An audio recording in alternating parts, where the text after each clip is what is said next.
les gardiens du feu. En décembre, les jours sont de courte durée. Notre zone brumeuse est à peine éclairée. À la pointe du raz, dès 4 heures du soir, le soleil tombe en mer. La nuit jette son voile, et jusqu'au lendemain, pas un rayon d'étoile.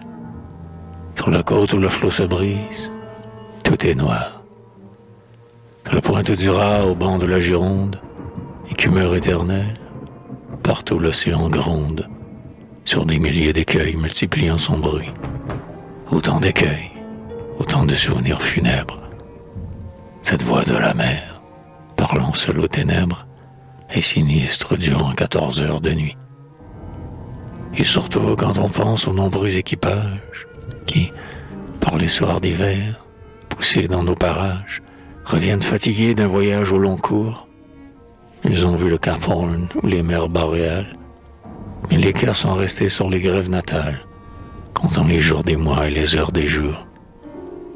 Du golfe de Biscaye aux passes de la Manche, le grand océan sombre est dans sa fureur blanche, et il ne reconnaît pas les navires errants. Ceux que nous attendons nous arrivent peut-être, pas un astre au ciel ne daigne reparaître. Tout le ciel est peuplé d'astres indifférents. Mais de riches lueurs, vertes, rouges et bleues, apparaissent en mer, jusqu'à 9 et 10 lieues, aux marins dans la houle et dans la nuit perdue. D'où vient-elle si tard, cette clarté bénie? Est-ce un regard puissant de quelque bon génie? Non, du bord de l'abîme un homme a répondu. Quand le ciel éteindra ses étoiles avares, pour éclairer l'espoir, l'homme a planté des phares. Sur les rocs, les écueils, la pointe des îlots. Dès que meurt le soleil, la côte illuminée déploie avec lenteur une large traînée, sa lumière ardente à l'horizon des flots. Si le ciel est peuplé d'étoiles inutiles, à Noirmoutier, Penmark, à Barfleur, ou cette île, à l'avant de la terre, aux roches d'Ouessant, aux dunes de Saint-Onge, aux 2 caps de la Hève, partout, à la même heure, une flamme se lève et jette dans la nuit un jour éblouissant.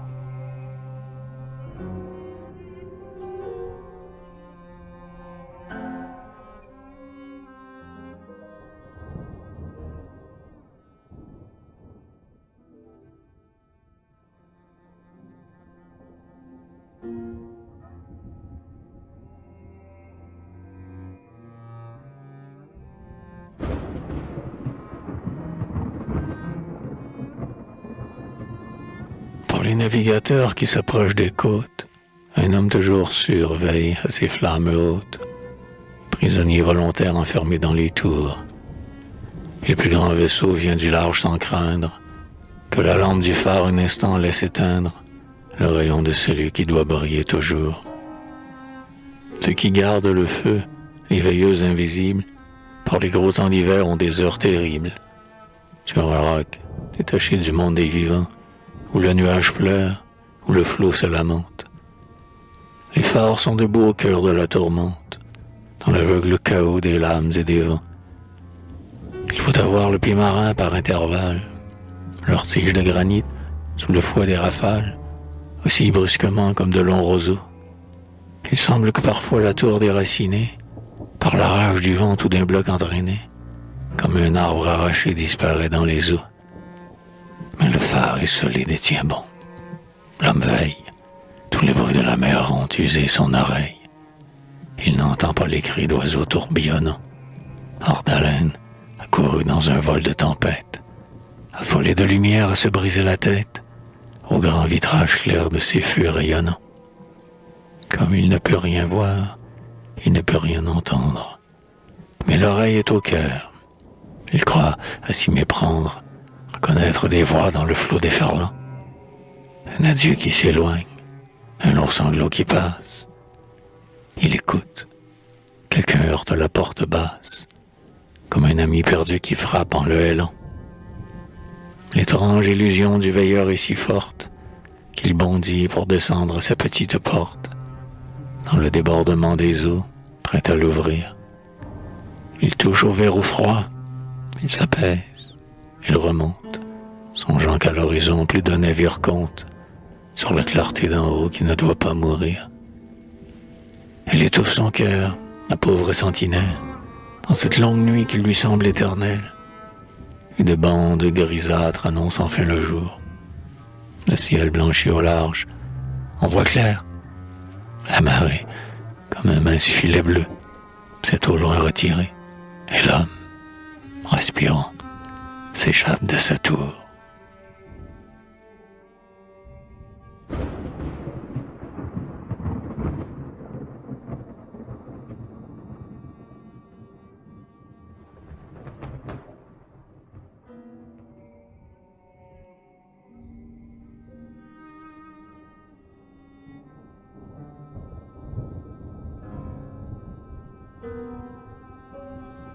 J'aime à penser à vous, lampe si bien gardée, comme au symbole pur des plus saintes idées, que Dieu jette au foyer d'un cœur simple et fervent.